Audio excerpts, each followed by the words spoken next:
What's up, everybody? My name is Galson Anthony, the best to ever do it. And today I got somebody who's a financial content creator, a legal and legislative researcher, and has quite a presence online. About 230,000 followers that includes YouTube, TikTok, and so much more. This man educates young people like myself, millennials, and more about financial education, investment, and so much more. Yes, in studio, I got Mr. Ivyn Sambo. How you doing? I'm doing okay. New year, new season, celebrating it, and all good vibes. I'm just looking forward for the conversation. More conversation. Yeah. All right, and teaching people how to make more money. That's the main goal. That's the main goal. But before we get into it, can I introduce you to my alcohol? Yeah. Sorelli. Smells very nice. Smells good? Yeah. All right, Let's right toast now, to it. definitely toast it. Tell me what you think. I love the sweetness. Love the sweetness. The sweetness of it. It's like honey. Is it honey? Yep. Yeah. And by the way, it's the first time he's tasting it. He's never tried it. He's tried it right now, right? So the one you're drinking is actually the one that is This one. the black coated bottle. It's called Sorelle Forte, which is Forte means strong. And so the one that's in pink, that's called Natare, which means nectar or sexy. That's Italian. I just love the sweetness. You like the sweetness? I love things that are bitter and sweet at the same time. Bitter and sweet. Yeah. It's like meat. I want my That's meat to be life. sweet. It's like bittersweet. You know what? I'm gonna use that line. You know what? Life is bittersweet, so I bottled it. Yeah. That's a good cash line, actually. Thank you, man. You're getting royalties. 10%. Just want 10%. 10%. Ooh, hard negotiation. All right, let's get into it. Yeah. You are a man that teaches people about financial education. Yeah. And you in legal and legislative, if I understand that correctly, it's somebody who researches the law. Yeah. And you decided to go teach people about finances. How did that happen? It's actually a funny story. So my passion is actually my 9-to-5 job. Being a legal legislative researcher, that's my passion. I went to school to do my law degree about that. Currently, I'm doing my master's on that. I'm working in that field. That's my passion. That's my love. That's my joy. That's where I get my motivation, my drive. But then the other side, I grew up, I was raised by my grandmother, just the two of us at home. And my grandmother growing up used to be, nowadays she's a chill woman now. She's all open now. But back in the day, she used to be strict. She didn't allow me to go out that much. I was still young. But at a later stage, she allowed me to go out. But I was still young. She used to be strict. And she used to work for the MEC of Human Settlement in Nelspruit in Mpumalanga. And also, I'm guessing that's where you're from, yeah, right? I'm from Nelspruit in Mpumalanga. So she used to work for the MEC of Human Settlement. At one stage, she also worked for the MEC of Finance. So she used to get a lot. She used to attend workshops, get a lot of those free booklets. But you got some free rands on the side. You get some free money. You're like, I gotta. No, I she used to get a lot of those booklets. You know, those booklets with flyers, like talk about Right. economy, talk about investments. She used to Financial reports yeah, as well. she used to come back home with those things, just drop it there. And at that time at home, we didn't have DSTV. We only had the normal TV, just SABC 1, 2, 3, and ETV as well. I used to get bored of watching 4 channels. So I was just reading those books. I would read them, those pamphlets, go through them. And I'm one of those people that read something, my mind just captures absorbs it, right, absorbs right. it. So as time goes on, I kept on reading and reading. I got so interested by the financial space, by the investment space, by how money works, how government invests in the pension fund, how government invests their money to do more infrastructure, all of those things. How old are you at the time? That time I'm around 14, 15. Gotcha. Yeah, so I'm reading more and more about that. Then when I was doing grade 11, I think it's grade 11, my grandmother retired from work. So she knows when you retire, you get a pension fund, you get a big money. Right. So she gives me 1,000 rand. No, she told, I'm lying, it's 1,000, I think 1,000 or 2,000 rand. Like cash, here, my grandson, here's money, go spend, go enjoy yourself. But I was never a child that always loves to blow money. So I spent that 1,000, but I doesn't know what to do about it. Then my mind clogged. I heard about this thing called a retail savings bond that you can open and invest your money in the post office. I was like, actually, let me try this out. So I went to the next township next to where I stay, where my mom stays. My mom stays in a different township. I went there, asked my mom, can you go with me to the post office and invest 1,000 rand? Went there, we opened that investment, the retail savings bond. We opened it, I invested 1,000 rand. And just like that, I got hooked into investment. But I always did it for myself privately.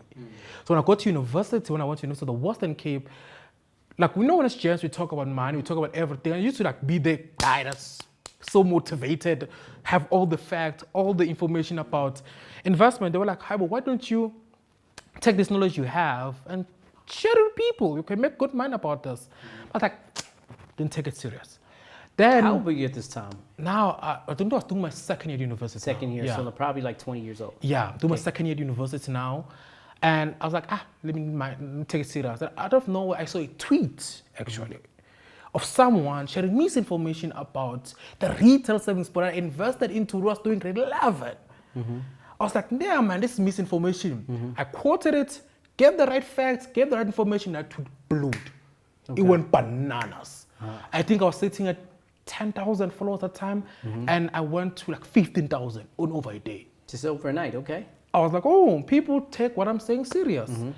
Then I continued, and then I continued sharing more and more. Like, if you say anything wrong about finance on Twitter, I used to be that guy. Ivan's coming for you. Okay. I used to be that guy to quote you, put the right information. If I that day, sometimes I don't say someone sharing something wrong, misinformation. If I have any other information, I'll just write a thread on Twitter about it, and used to do numbers, did numbers. Then people were like, oh, I have good information to think about YouTube. Then I opened my YouTube channel and people liked it. I opened my TikTok channel, people liked it. TikTok did so wonders. Facebook opened it, went to 100,000 followers. Like, oh, people like this. And brands started coming, I was like, oh, I can make money from this. Right. So now brands came in, started making money from it. I was like, I don't love it. I always been honest, I don't love talking about finances. I don't enjoy it. So something I can say is my pride and joy. I love educating people. For me right now is that there's a gap of people doing it, and I'm doing it out of necessity, and that necessity is a benefit of income.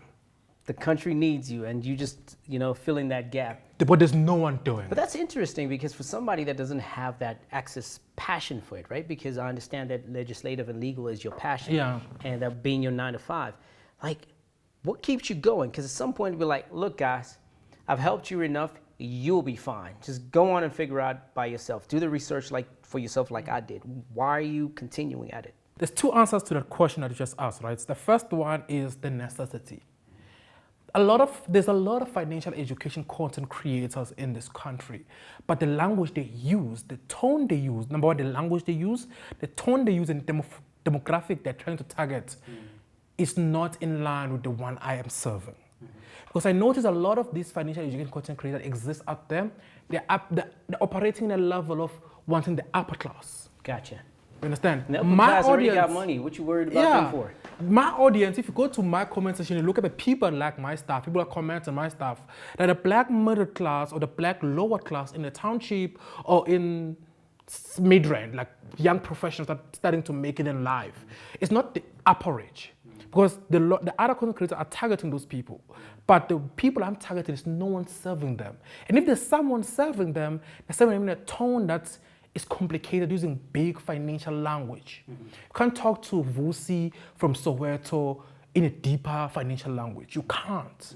You need to simplify it in a manner that Vusi in the corner township can understand. And I think I have the gift of being able to do that. And that's why I'm able to reach people like Vusi in the corner in Orlando or in Gugulethu in Cape Town or in Kanyamazan in Mpumalanga. I can reach them because my English is the most simplest one. Right. Secondly is the tone.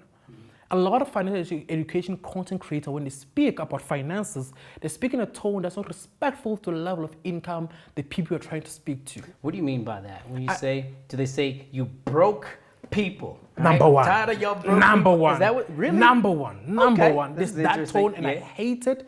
And at the tone of that, you are responsible to like they speak about finances like they're making motivational speech. Like you are responsible for the situation you are not. You are in. 99% of this country, they are not responsible for where they are. There's historical impact. So when you speak about finance, you must understand the historical impact that led to people to where they are, that led the large number of people to be in townships. So you must be aware of it. And second, they speak about finance as if people already have the money to invest already.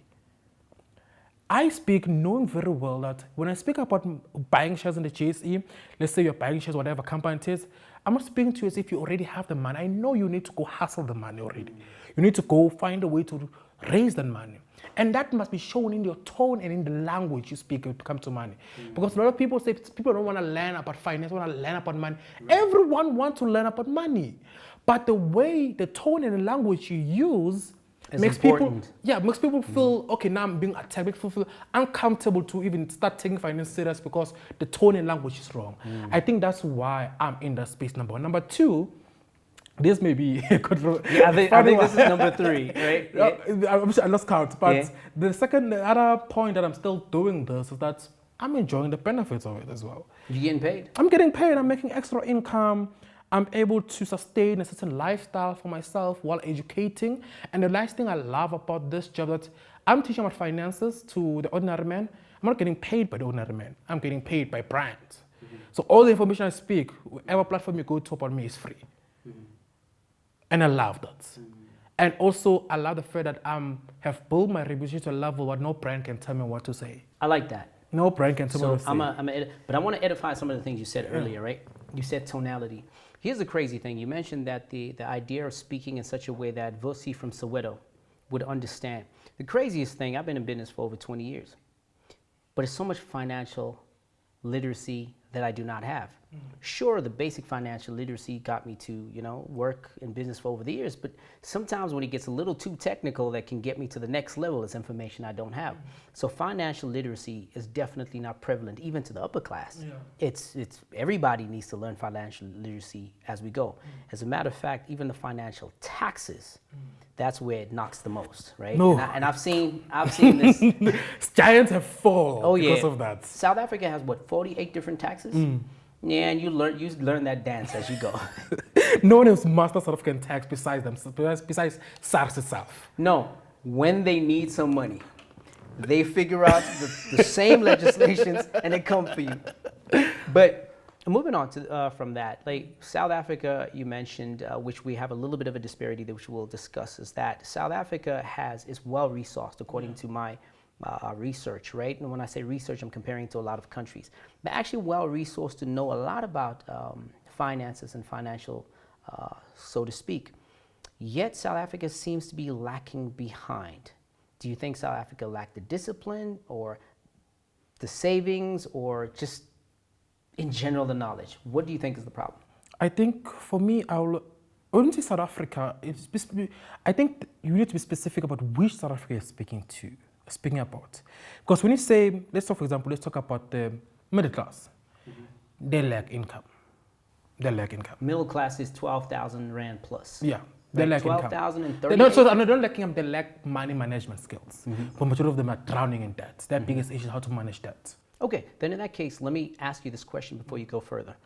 I got out of college and my first job, got 12,000 bucks.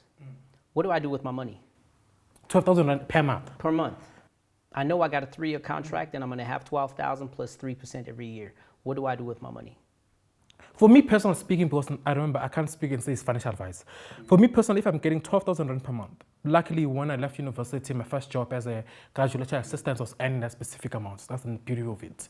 I was earning that specific amount, 12,000 Rand. But if we would consider this as a couple of years ago versus now, 12,000, they don't have the same value. Yeah. So for me, that time what I did is, number one, it was to ensure that I have a life policy. I believe in a life policy.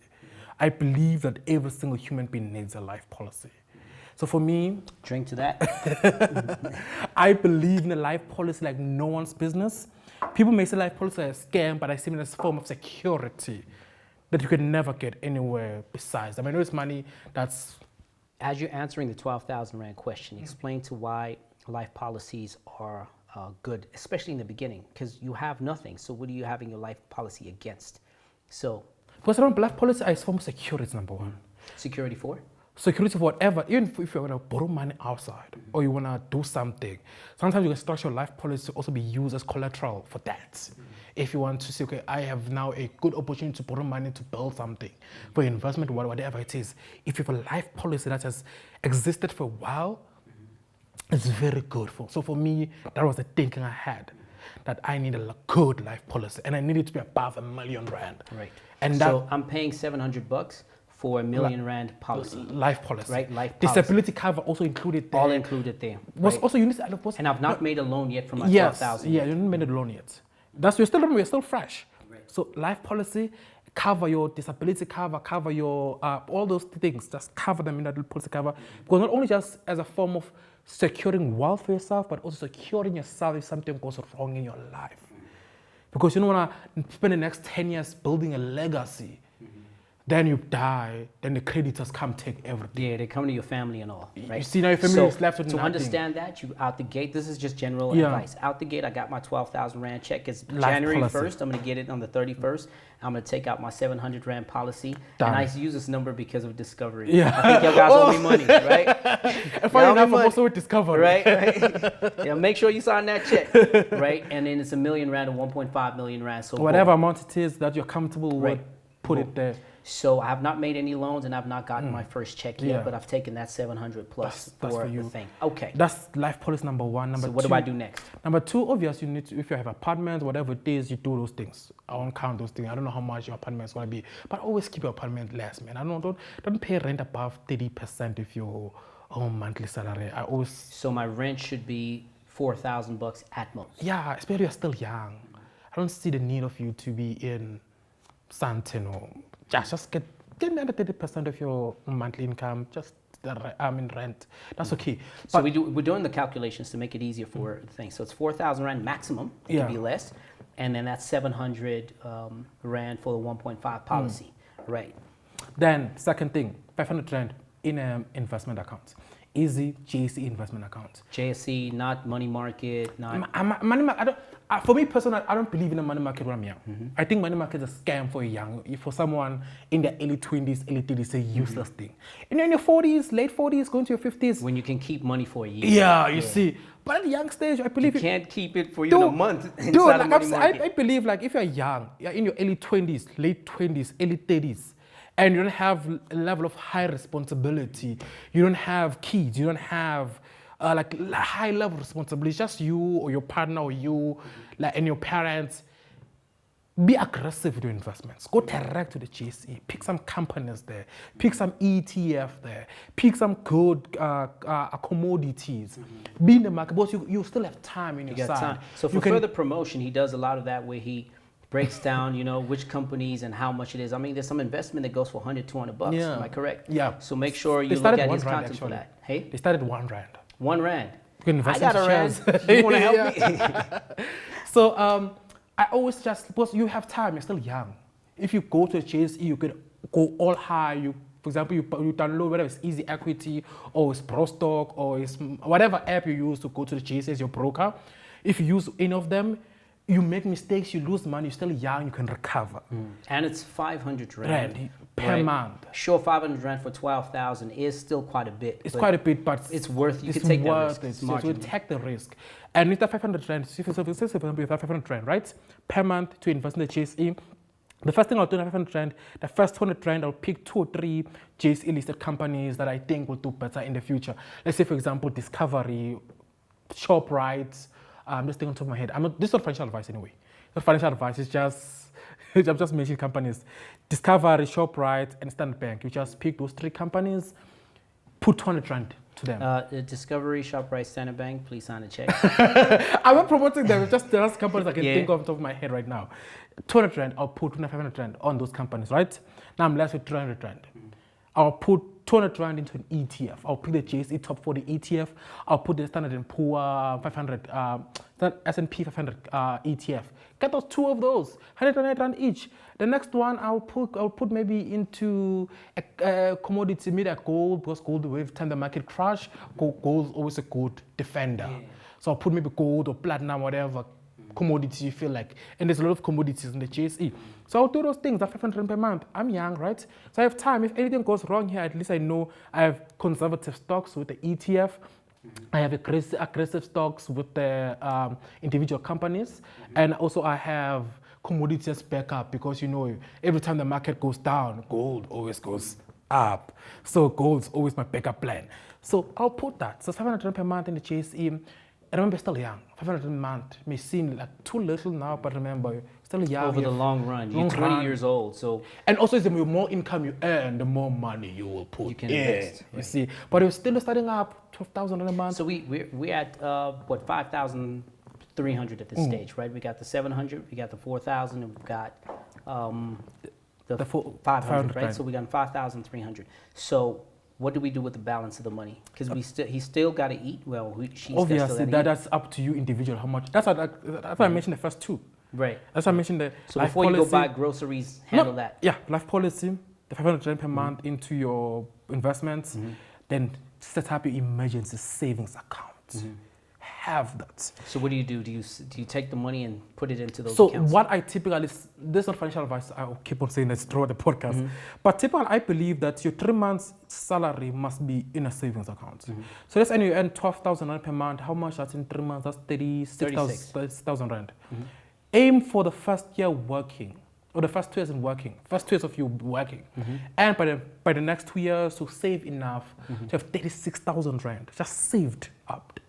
Can take you 2 years, can take you 1 year, but try maximum 2 years, but minimum try within 1 year to have 3 months of your actual monthly salary as an emergency savings account. You know what that does? It protects you from yourself. If something Any goes life hazards yeah, as well, well. you lose your job. Instead of rushing to sell your shares just to be able to afford your day-to-day life, you know you can go 3 months To figure it out. to figure it out. And I But do you think know the saying, right? They say every black man is 3 checks away from being broke. you see? Right. So I like that advice. Yeah, so put 3 months away. 3 months of your salary away. Don't just try to like, no, okay, I get paid this month, I'm putting it. No. Just like, okay, obvious, 12,000 rand you're earning. Let me try maybe like it. Based on how you can figure it out yourself.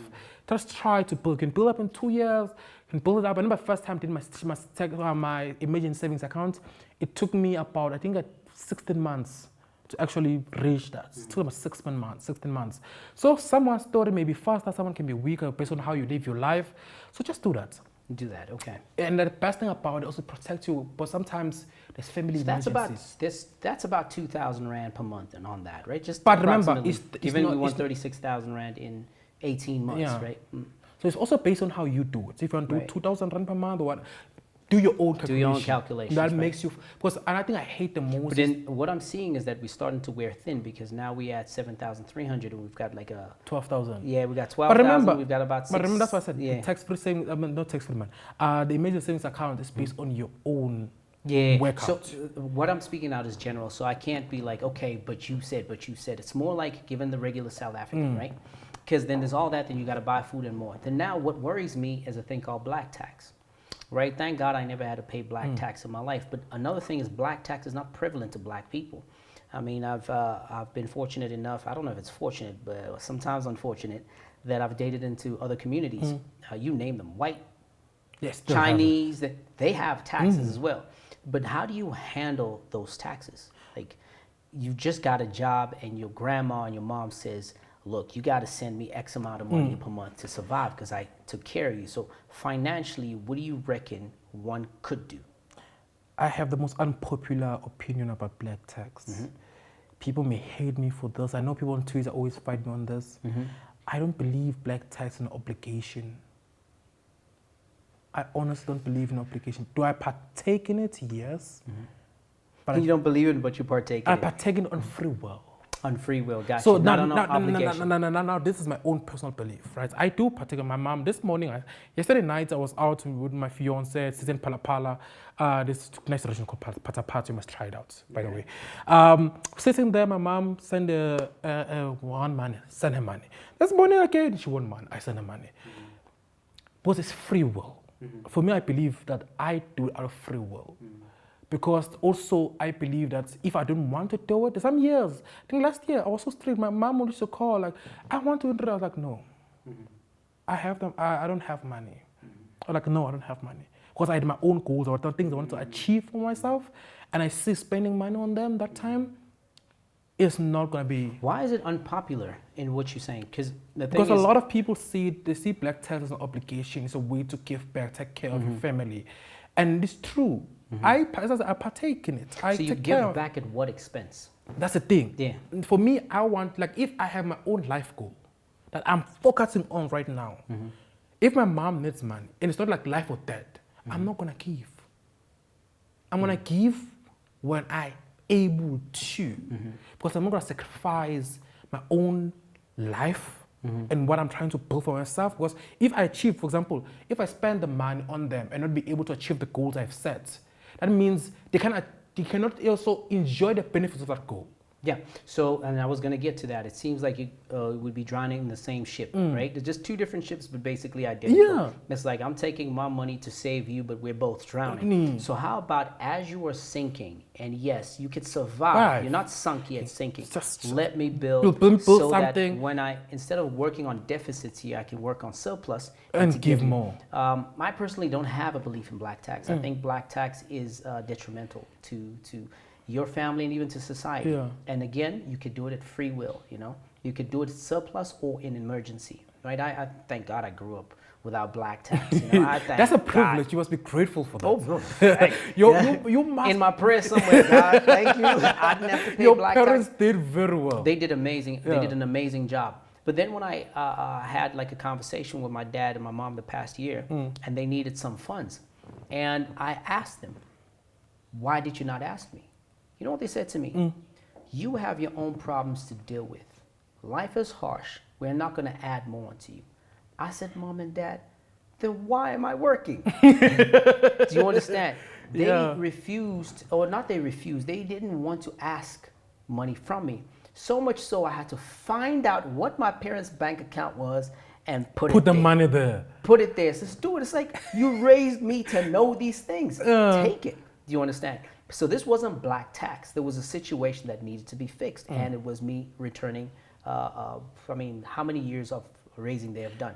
So I think in that instant where paying black tax in the beginning, if I had to pay black tax through and through, I don't think there was a lot of goals I would not have reached. Because there's other thing as well. Last year, I had so many goals I wanted to achieve. No, that's all. I'm thinking this is 2024. I'm talking about last year. I'm talking about 2020, 2023.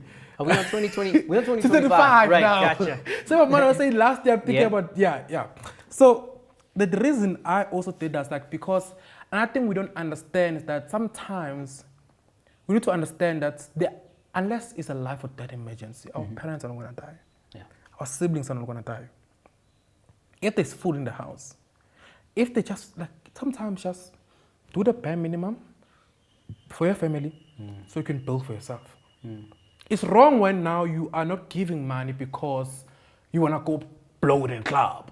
See, that's a different conversation. But when you are trying to do something for you. So that's why for me, I always believe that black tax is free will and it's not an obligation. It's you being grateful for your family, what they have done and what they've placed you, and now you're at a level where you have a surplus to give, and you give. And you give it as a way of gratitude. Each one their own, and they should carry their own load. I believe so. But now here's a part that you mentioned, right? Spending in clubs and whatnot. South Africa, I want to get to South Africa specifically. South Africa spends 1.2 billion on alcohol just in the festive. Wasn't 7 billion in 2026, 2023? 2023, but it's 2024. Just in the festive. So it dropped? No, in the festive, this past festive. Yeah, the festive of 2023, it was 7 billion. Was it 7 billion? It was 7 I got billion. the numbers wrong. All right, South Africa spends 7 billion in the festive. 7 billion on alcohol alone. And a lot of South Africans are struggling to buy their stationaries or struggling to buy whatever it needs to be for January. Do you think South Africa has a problem with knowing how to spend their money? Yes, we do. Tell me why. Because of education, number one. Number one, education. Okay, there are 3 factors. Education, black tax, and peer pressure. Okay. Let's break them down, all right? Education. What do you mean by education? Like going to school, learn your science, maths, account? No. Education of money. How money is spent, how money is planned, how money is rolled out, how to budget. So this is not formal education? Not formal education. That's the education of like, okay, I need to understand how to budget, how to break down my budget. Who's going to teach you that? That's family. Okay. That's institutions. Okay. Like what institution? Because the family, I'm going to assume mom and dad. Yeah. And most people are raised by the mom or the grandparents. So grandparents, they need to teach you how to spend that, which is usually tough because generally they didn't earn the money. They don't know as well. Right. Yeah. So, and then what about institutions? Government. Government. Government has high responsibility, especially in South Africa. I believe our government has a high responsibility to teach people how to use their money wisely. How do you expect them to teach people to spend their money? Through number one, through workshops in the employment sector. Like the sectors in South Africa, this thing called sectors. Each sector needs to roll out employment in that industrial space. Roll out education workshop to teach people how to budget. That will cover the people who are employed, those who are in the entrepreneurial space, those who are funding them, those I don't know, I believe in that. So I'm with you, right? To handle the 2 years. So the internal factors where the family need to teach you. I get that they do not know. However, they've been living life long enough to understand how the little finances. Sure, they earned only $2,000 per month in the 90s and 2000s. Now their kids are earning $12,000, right? And I understand $12,000 spending and the stress that you deal with today is not the same as in the past. But it seems that they do not do that education, and I believe that they should push in the responsibility for that because their own children are at a disadvantage. And I do believe that they do earn enough, and I'm putting enough in brackets, right? In brackets, right? Because then that's negotiable. But in this, the sectors, right? All these private sectors that is out there. But our sectors also cover government and cover private sector as well. Right.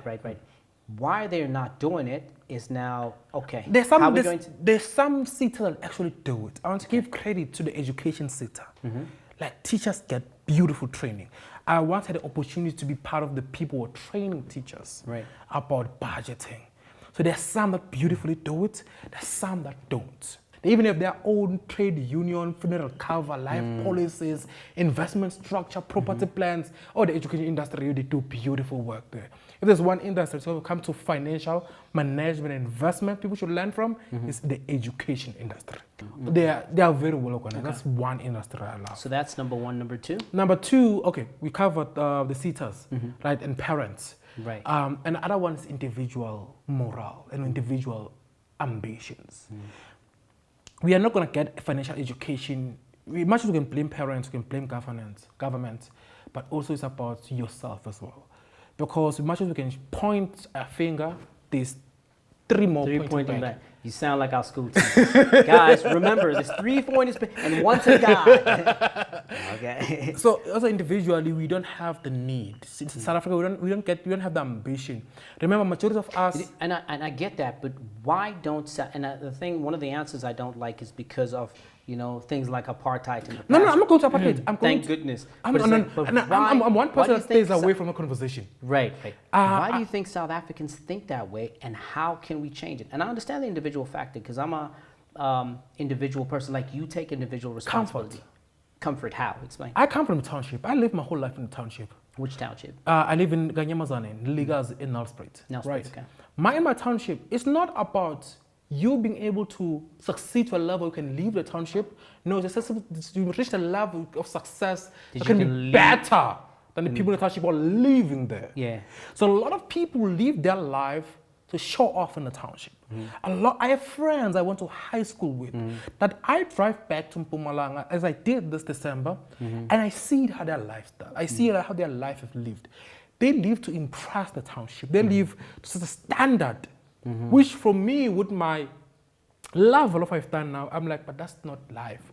Can't work the whole year and just so that in December you can pop Hennessy, which is 600 rand macro. And you're praying because you got it for 1.5 at the club. Hennessy, I got nothing to do with this, right? Just not leave me out of the conversation. I'm just saying, bro. No, you're 100% correct. So a lot of them spend so much recklessly, and we need to be honest and be true to that. So that they can just fit. That's why I said the peer pressure of the township, the standard of the township. And it's so wrong because sometimes we just need to open our brains beyond the borders of our township. What life expects from us, what we can achieve outside of those borders. Because we live to buy a Polo GTI, wear an Italian clothes, spend so much in clubs, and stay at your backroom house with your mother. I don't come from a township, and I've never lived in a township, neither have my parents. So people love to use the word privilege. I'll take it and I'll own it and I'll run with it. But what I've noticed within that community, right, that a lot of my black friends for years and years and years come from that community. And a lot of times they have this thing, I got to get back to the hood.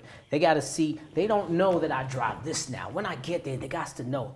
Ivan, who lives like who does Ivan think he is? He's got to know that this GTI, he got the Polo 1 point, what? I got the GTI. Yeah. Why is it that they have that mentality that they get out of the hood to come back to the hood to show you that they've done better than you and go right back into their debt? That's something I don't understand. It's because, actually, that's a good question. Honestly, that's a good question. And I think I've been victim of that as well. I think my final year was a victim of that as well. I remember I spent so much in the township when I visited back home. Before I graduated, I was boiling in my spending. And I think, I don't have an answer, but there was that need. I honestly can't answer you. I don't know, but I remember my final year when we finished exams and I just went back home to celebrate. I had money. I remember some few brand deals I did that time, paid me so much money. And when I got back home, I remember I took my cousin. It was just me and my cousin. Pick up some few friends of mine. I wanted the bill, the tab was just me. And I can't give you an answer, but there was a need for me to do that. I felt good about doing that.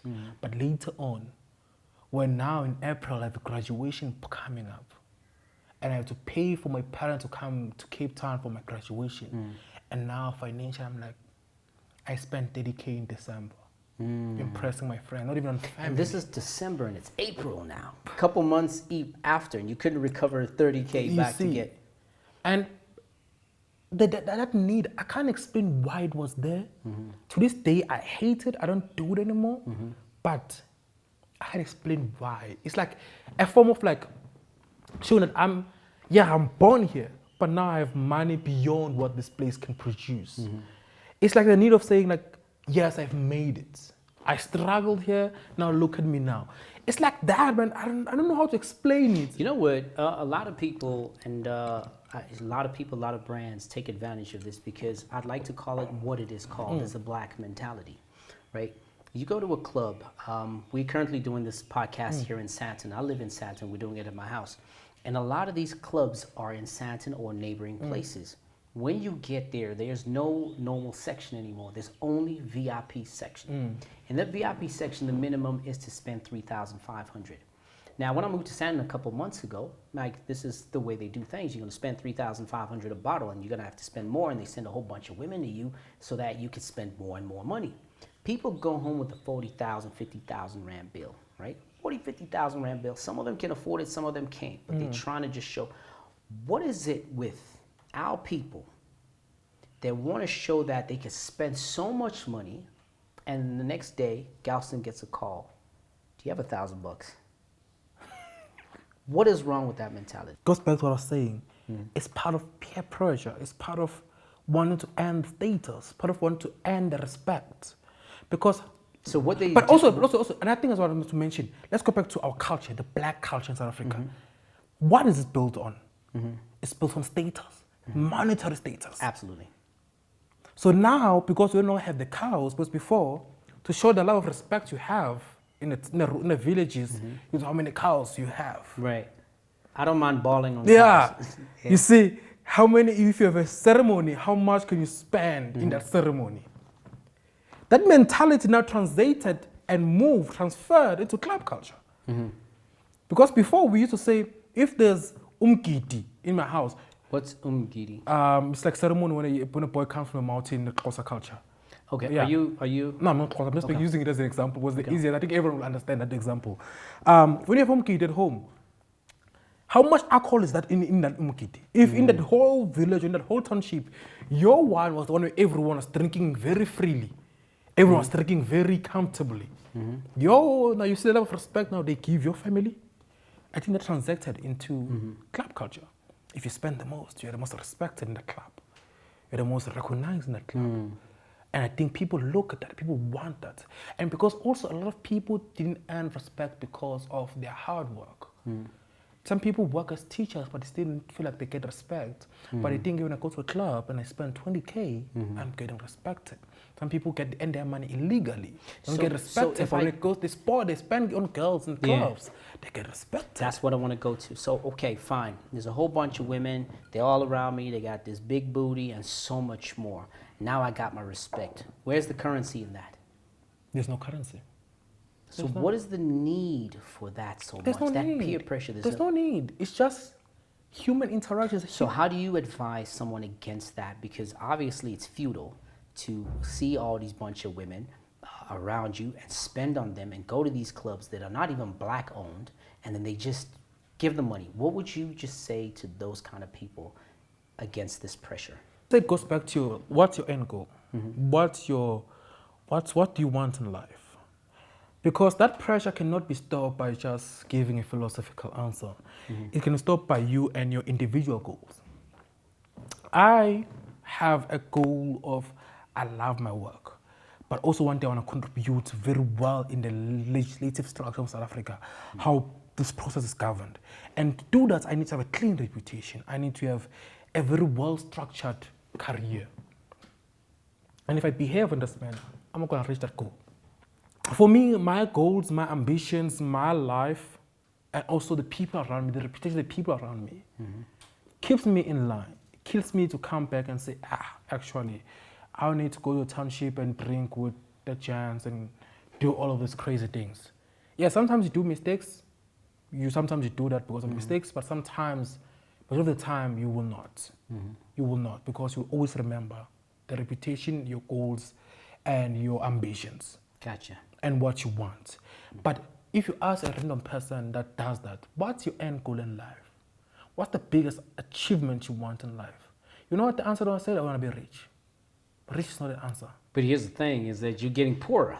You see? You're getting poorer by Don't say I every want to time be rich. you're making somebody rich that is charging you 3,500 Rand a bottle for a bottle that costs 400 bucks. That's nearly 100% more. But I want to ask you even a trickier question. This is a really tricky question.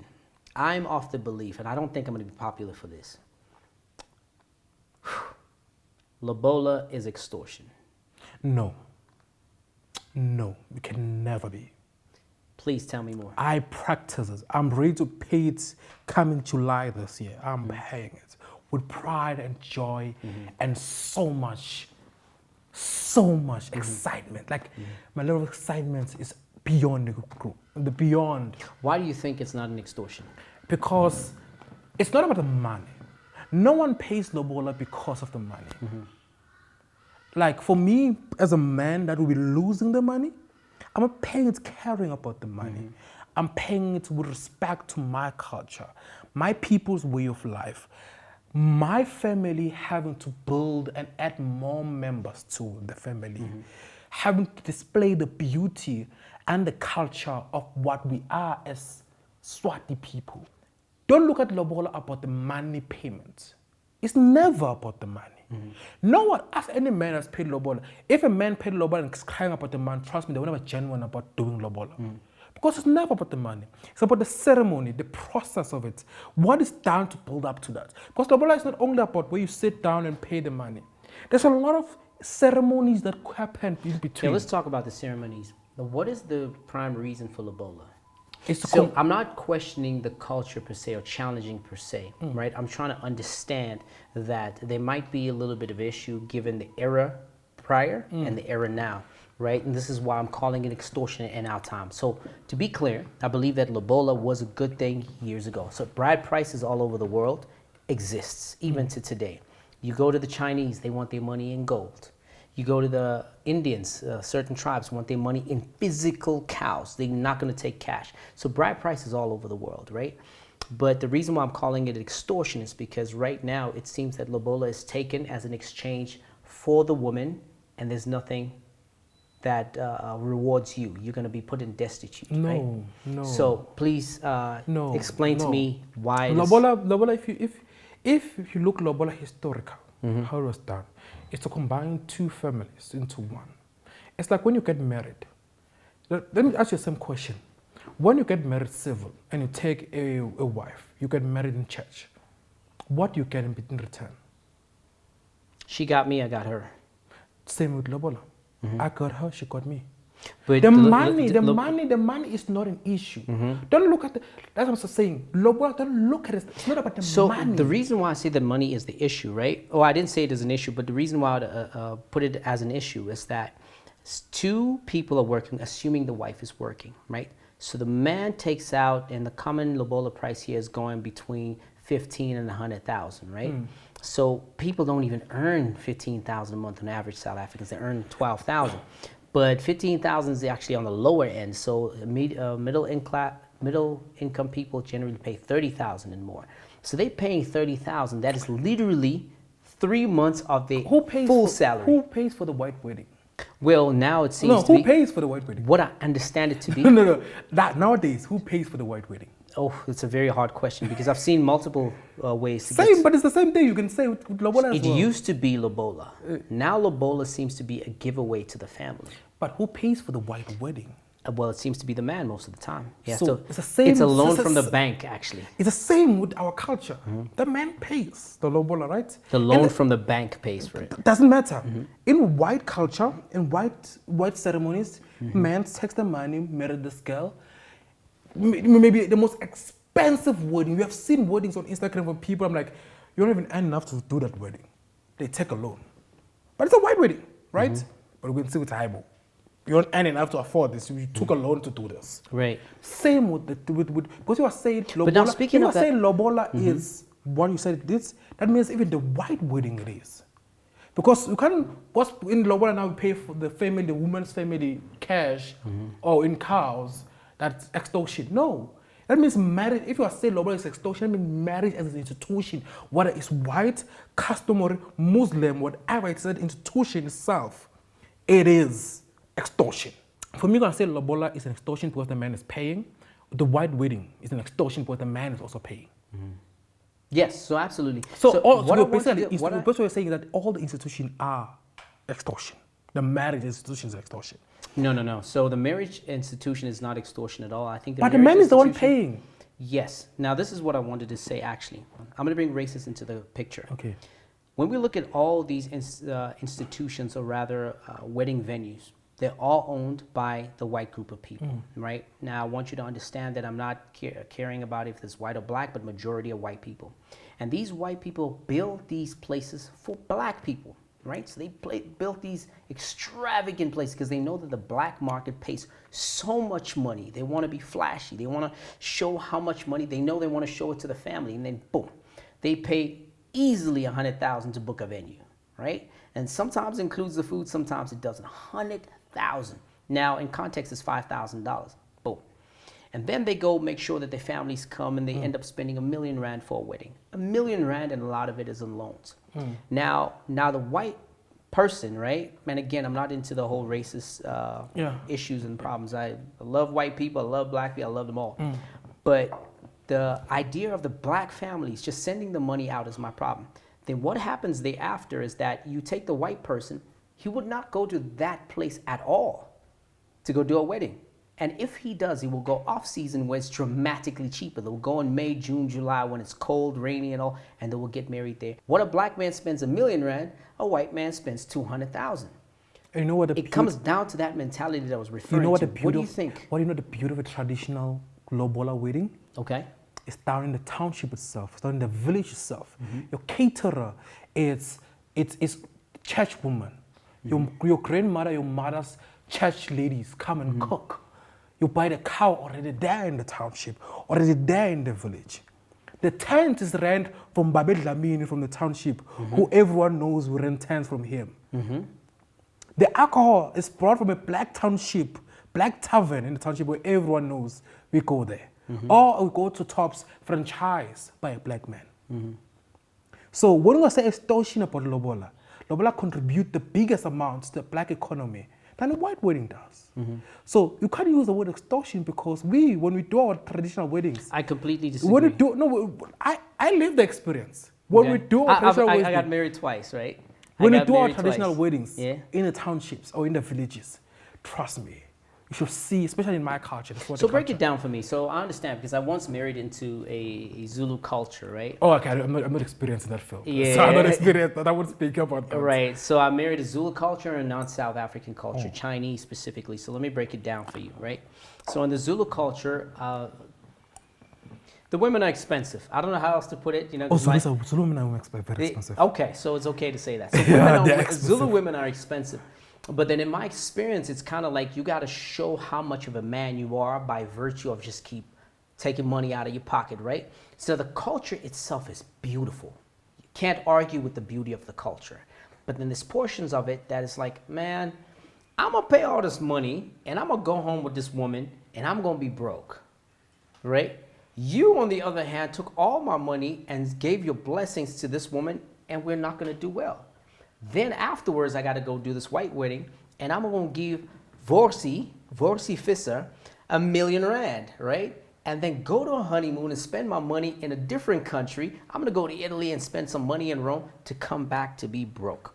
Now, if I look at that as somebody who's a financial expert, so to put it, right? And the literacy in there, it seems like I've just downed myself. I think, what is your take? My take is, number one, I blame you as a person. Firstly, it may sound wrong, but I blame you for allowing such. As a man, you should have stand your ground from the word go. Got you. So the Lobola problem. They negotiate. Who went to negotiate for you to reach a specific amount? Who went to negotiate the alcohol, the food?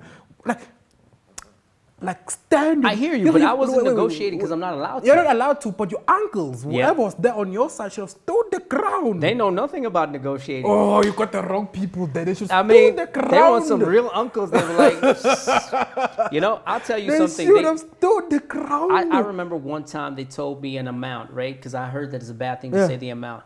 So they said, this is the amount we're looking for. I'm like, how many women am I getting for this amount? No, they should have stood their ground. Because remember, it's called Lobola negotiation. It's not called Lobola, we give you an offer, you must accept only. Not Lobola extortion. Yeah, it's not. It's the word is there. Lobola negotiation.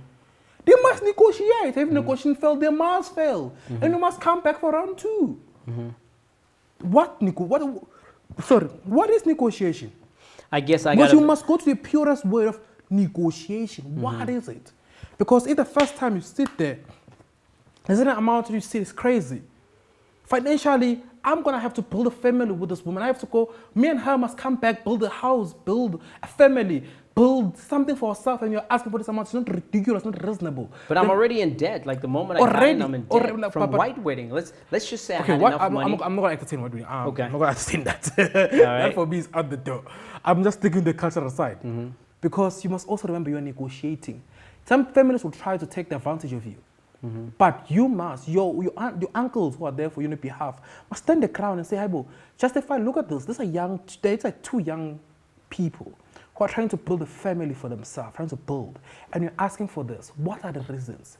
And if you say the reason, okay, let the negotiation collapse. It's okay for them to collapse. I think it's okay for them to collapse, and they must collapse. And the reason I'm saying that is because a lot of people just want to pay Lobola and just brag about how much they've paid, what they're in debt. We as men need to stop being superheroes. We need to stop being superheroes. Don't save her. Don't save the family. We need to stop being superheroes. Yeah. It's called a partnership. It's called a marriage. It's called two people coming together to build. It's not called a man taking a domestic worker, or a man taking a slave, or a man taking a princess to sit. It's not. Two people are coming together to build a life for themselves. It means that me and whoever, my fiance from my kind of situation, are coming together to build for ourselves. And there must be a level of partnership. There must be a level of, say, babes, I'm paying for the wedding. Can you cover the honeymoon? Because that's before you even like plan the wedding. Babes, I'm going to cover the wedding. You're definitely not patriarchal, so to put it. I'm not. I don't believe in this thing. I'm saying I'm a man, right? I believe some things I must go extra and above. Yes. But sometimes I must say, babes, I'll cover the wedding. Please, my love, cover the honeymoon. Okay, my love, I will cover this. Can you please cover that? Because we live in an economy where men covering everything doesn't make sense. And for you to grow as a woman in a relationship, you need to work together. And for you as a man to grow, you need to help each other. Because the more the burden is on you, the more your mental health struggles. The more you feel depressed, the more you stop loving your family. The more you become toxic as a man. The more you become what women say nowadays, men are trash. So to keep it on that note, right, or to keep it on a different note, let's just shift it because we want to keep it as financial economy as possible. Tell me, what do you think about these Forex? Scam. There's no Forex that can ever work. Okay, tell me why, because now I want to paint this picture for you. I'm Galston. Now, For you to trade well, you need to come to my Galston Investments. And if you take $10,000, I'll make sure that you get X amount of money in a matter of time. Last week, I made a client $80,000. Here's the proof. What do you say about that? Scam. Run away. Okay, so how did that person scam? Rather go take that 20,000 rand, go to a Yep or News Cafe, go blow it there. Okay, so you rather have somebody blow their money there than go. At least you're happy. At least in the morning you have a papalas. You know what your money you did with it. But here's the question: I just bought a Lamborghini. I just bought a Ferrari, and I just showed the world on the internet. But I just bought a Ferrari. Why? Because I'm making money on Forex. Statistically speaking, evidence speaking, with a large number of universities throughout the world, they've proven this fact. 97% of retail Forex traders make a loss. 3% succeed. The 3% that succeeds majority of the time are retail investors that were already in the institutional side of investment. Already were maybe previously high level of experience. Forex, it's not something you learn in 1 year, 2 years. It needs years of experience, years of understanding the economy in a macro and macro level. So, but I'm a Forex guru, and I've made so much money. If you're a Forex guru, what are you doing on Instagram, showcasing your money? If you're a true Forex guru, you are trading. No. Listen. So the thing is, I want to teach you how to make money like me. Why? If you're a Forex guru, why would you need to teach me? Ivyn Sambo. Gotcha. If you're a Forex guru, you're good in Forex. Trust me, if someone is successful in Forex, doesn't even post about it. They're sitting somewhere in Qatar, in Malaysia, Dubai, in Monaco. They're watching the F1 France. race. That is true. They don't have time to be teaching people. Because if you know Forex, you have mastered them. Time for petty retail investors putting. You ain't trying to make someone else rich. You're trying to stay rich by your own. Gotcha. The free time you have. So the scam that is being built here, where are they getting their funds to scam at a level where a 6 million rand car, a 3 million rand car, and then in dollars, we're talking about $500,000 rand car, they're buying it. Where do they get those funds? Majority of them, they're not buying it. It's rental. Number one, majority is rental. I mean, tell us how. Because the second, let's say for example, I saw, I was sitting in the waterfront in Cape Town, right? And I saw this gentleman who was giving out pamphlets. I don't know what I was doing at waterfront. I was looking for pajamas. So I was looking for pajamas, Christmas pajamas in waterfront. And this gentleman was giving out pamphlets. I was looking at this pamphlet. It's car rental. There's a car there, a Bugatti something. I forgot the name. Bugatti. Something. It is 3.5 thousand rand per day. It was definitely not a Bugatti. Whatever, but it was very expensive car. One of the expensive cars. Yeah, one of those fancy cars, sport car. It looks very fancy. And there was some in the catalog, the paper was giving around. There was some fancy car, remember, waterfront in Cape Town is tourist destination. Right. I lived in Cape Town, so I know Cape Town. Yeah, so you're trying to get the tourists there to rent cars from this place. Some of them are 3,000 rand per night. There was some for 10,000 a night. I can hire one for 20,000 rand a night a day. People here take us a lot of content with different clothes. A whole month I will post in those clothes there. In one day, I can take so much content with one car. So 3,500 later, you show the world that you actually got money, and you scam the world so much from their money and use it to do the same thing over again. Because there's no one who succeed in Forex and come to teach you how to do it and say, pay me to do it. There's some which, okay, this is Forex, this is how it works. There's some who genuinely have the good passion, but they're not going to pay, they're not going to charge you. But a lot of those who are successful in Forex do it for free. They just say, okay, this is how it works. They give you the basics and they put it out there. So it's basically like how you do it. You put it on TikTok, you put out the information content as much as possible and say, go do best with the information. You don't owe me any money. Yeah. But there's so much more that I want to cover, right? And given that we don't have much time, I'm a tenderpreneur. All right, I got this tender, or I'd like to get this tender, but my issue is that I have to take some of my money and go to this certain department and speak to Ivyn. It's like, Ivyn, I see a tender's coming out. This tender's worth 1 million. It's not worth it. Here's 20, 30, 50,000, however much it's worth. Please make sure I get that tender. It's not that worth is an it. Investment, right? It's not an investment. It's an investment in the sense that I get. It's a gamble, trust me. Because a lot of the times, if I do pay that however amount of money. It's a gamble. Okay, it's tell me gamble. Tell me more. The thing with bribery in South Africa, it's based on political alliance. You come to the Department of Education to bribe for a school feeding scheme, right? You bribe the MEC, who's affiliated with a certain faction on the ANC, right? You bribe him, you get the tender. For 10 years, you're eating very nice. That faction lose numbers. The other faction was against them, against numbers. They get into power. Now they're coming for that faction. Like, people always say corruption is never a force in South Africa. But when you go to the ICU, you go to the Hawks, previous the Hawk, currently the Hawks, previous the Scorpion, and look at the number of cases that they have. But say, for example, let's put ratio, right? So 1,000 people bribed, right? And there's a hell of a lot more. South Africa is a bribery nation. So 1,000 people bribed, but only one gets caught. No, it does not work like that. And most people are not getting caught. So I'm trying to looking say at the this, report. as an investor, for me, that would be an investment for a typical South African. Number one, it's not an investment. It's a gamble. It's a gamble. That's why I use the word gamble in the beginning. But what if you win? Is it a gamble investment? It's not a gamble investment. It's a gamble itself. It's like playing lotto. Are you saying lotto is an investment when you tell me play lotto? It's not an investment. It's a gambling. You're gambling. Gotcha. So when you bribe, you're gambling. The odds that you may win. Yes, you win. Then the problem is that these odds are not over yet. They can be auditing anytime soon. You may be caught. There may be faction in the political party platform, or new governance, or DA comes in, or EFF comes in. Now they want to tackle ANC's. But people have learned how to clean that up. People have learned. They haven't learned. I've made there was 10 million. There was a white guy who was arrested for a tender from 1999, arrested in 2014 for a tender that's almost 23 years later. 25 years. 25. Imagine. Now you're an old. That guy was old. But you're talking about one guy. And I understand the gamble is that you can get caught, right?